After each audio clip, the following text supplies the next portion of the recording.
All right, Sagittarius, this message is for you. I wasn't gonna light incense, and then as I was starting the video, I was like, I really want to light some incense. I was kind of having trouble breathing, and I thought it might be because I kept the incense burning, but it's been a while that they haven't been lit, so I'm gonna go back to it to remind you that you need to light your own sticks, right? Get that fire going again, Sagittarius, because it's going to be your season before you know it, and you have to be ready for it, all right? Another year just means all the wiser. Okay, let's see what's in the cards for Sagittarius today. Are you drinking enough water? Little reminder to drink some water. I'm checking in with you because nobody ever does, Sagittarius. Nobody ever does.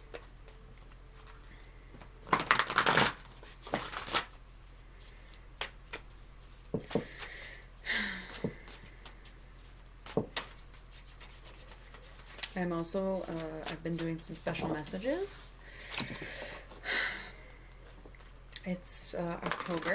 So this is like October, November is like the month of spirits, and when the veil is really thin, and you know, just having fun with it, just kind of showing off. It's something I do, something I've always done, something I'm pretty good at. I'll say some really random shit and just find out like it's legit, you know, and it's fun for me. But yeah, I've been doing that for these reads, so I'm gonna go ahead and see if there's any messages for Sagittarius. Messages for Sagittarius, from Sagittarius to Sagittarius. We are asking for messages from the other side for Sagittarius. The first thing I hear is salutations.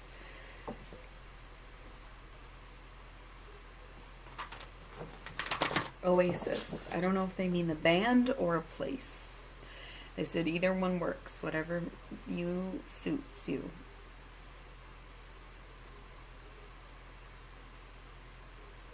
Okay, they want me to tell you that these incense are called Envision Paradise. That's the energy that they're trying to convey to you right now. Therapy might help.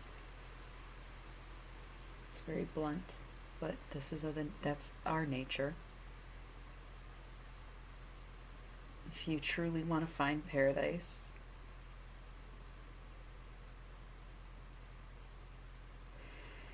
you must first plant the garden.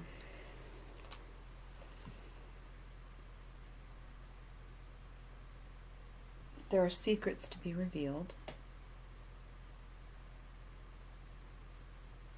and they wish to remain anonymous.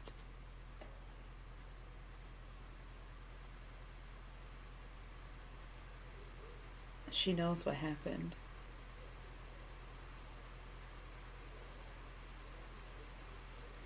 All is forgiven.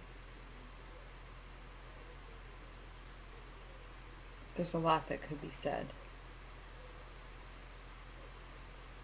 Nobody wants to say it.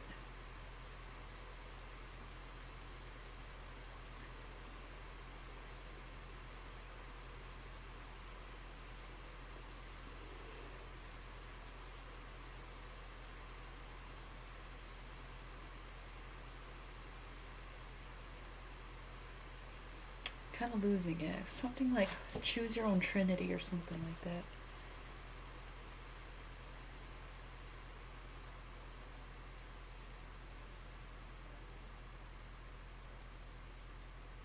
Maybe buy new socks. There really wasn't much going on toward the end there. That's that then.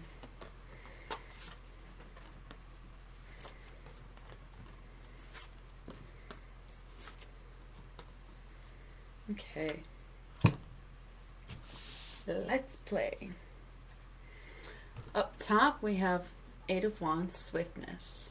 And across from that we have Eight of Discs. Beyond that we have the Eight of Swords. So you got first three cards are eights. And get this, then you have 7, 9. 7, 8, 8, 8, 9. High numbers. Big gamblers. Eight of Wands being swiftness, it's kind of like when you make a rash decision based on the way you're feeling in that moment. The Eight of Discs, prudence. It's a decision that you feel confident in. It's a way of you staying true to yourself. You made this decision with a lot of consideration, but you finalized it based on a feeling that may have been fleeting, but at the same time, it honors who you are. Eight of Swords, interference. Something may have come up since you've committed to this idea. And honestly, it might not be working out. Seven of Discs, maybe a financial situation, but a failure, a loss here, okay? Nine of Swords, cruelty. Lots of self-doubt, self-inflicted pain, torture. This could often be addiction, especially to like heavier drugs. Just in general, a lot of pain, right? And the Queen of Swords.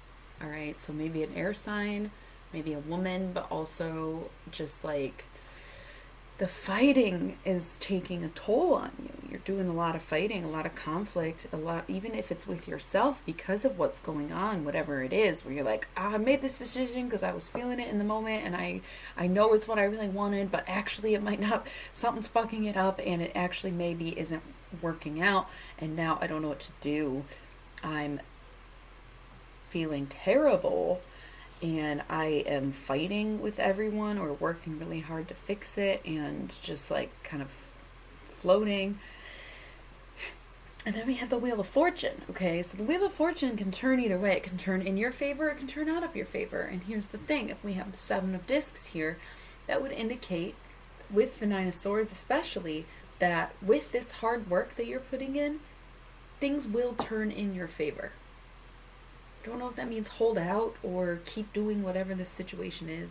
I don't know what it means. I think you have to make the decision and just know the outcome, no matter what you decide, will be in your favor. It will turn in your favor. But we have this Prince of Wands here.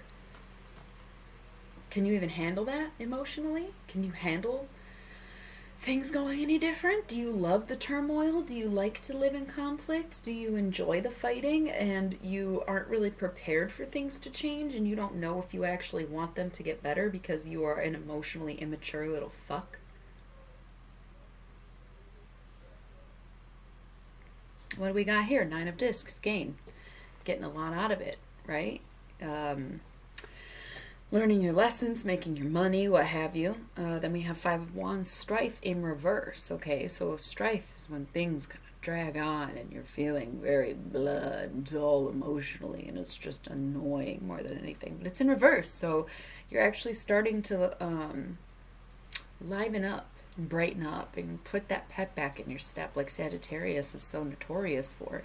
But we also have the Sun in reverse, and if the Sun is a bright, happy ending, what does that say about you? This situation, you might get a lot out of it and it might be emotionally fulfilling right now, but in the long run, it's not meant to be. It's not meant to work out.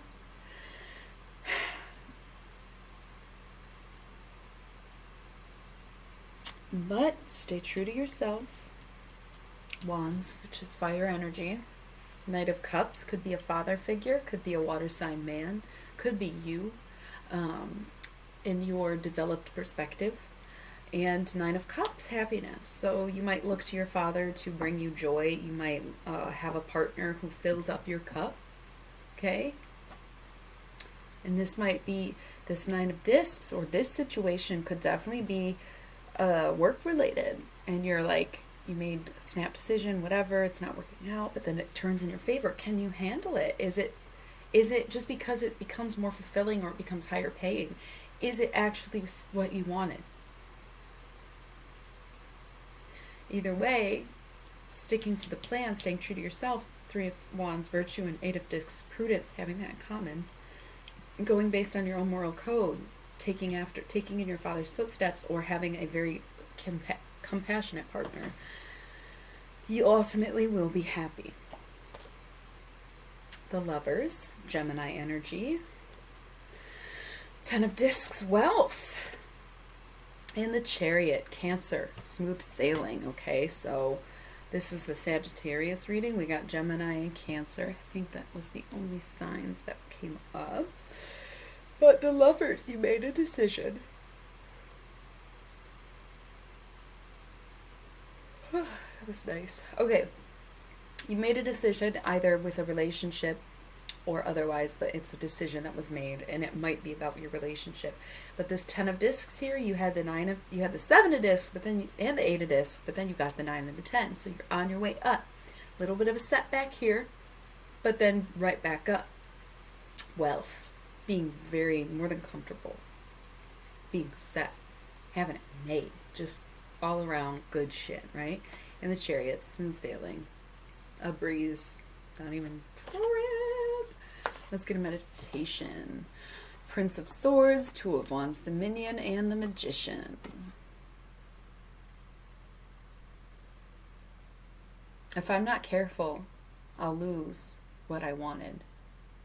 If I'm not careful, I'll lose what I wanted. All right, let's see what's going on in the work life of Sagittarius. We're going to get just like one little demon to come out to play. One little demon, what did he say? One little demon that was way more than one. Little rabble rousers like to have fun. So childish. Okay. One, maybe two can come out. That's all I want. No more.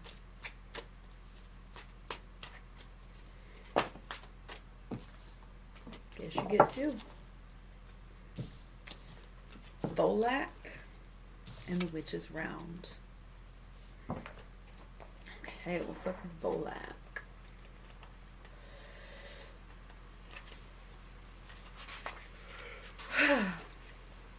Volak is a gentle and non-violent demon by all accounts, but he has the gift of communication with all serpents. His gifts allow him to find any snake in the world, and he can speak to it, and it will answer his questions and follow his commands. And so, although Volak does not look very powerful, he has at his disposal a host of power and clever creatures, from the great dragon he uses as a steed to a tiny grass snake that can seek the locations of hidden treasures. Beware of underestimating soft-spoken or mild-mannered individuals. Many capable individuals are easily overlooked because they are quiet. Just because you have a loud and boisterous demeanor for the most part, Sagittarius, doesn't mean that someone who isn't like you or someone who has a hard time communicating with you isn't fit for the job. Forgot about the Witch's Round. I ain't reading it. Something about Macbeth. It's what the witches do. You circle around, and thrice to thrine, and thrice to mine, and then once again to make up 9, or whatever. I ain't reading all that bullshit. Focus on celebration and performance, creative routines with fellow professionals. If you have employees, take them out for a little appreciation. If you got coworkers, get to know them a little bit. If you are able to throw a work party or some kind of like pizza party or some shit, do it. Take the opportunity to understand everybody's going through some pretty hard times right now, and we could all use a little extra love, including you. So celebrate. All right, Sagittarius, I wish you loads of luck. I will see you in a week for some elemental updates. I just got this like weird craving / taste in my mouth for whiskey ginger. Sounds pretty good. Gonna have to have one soon. Maybe you should too. Okay? See ya.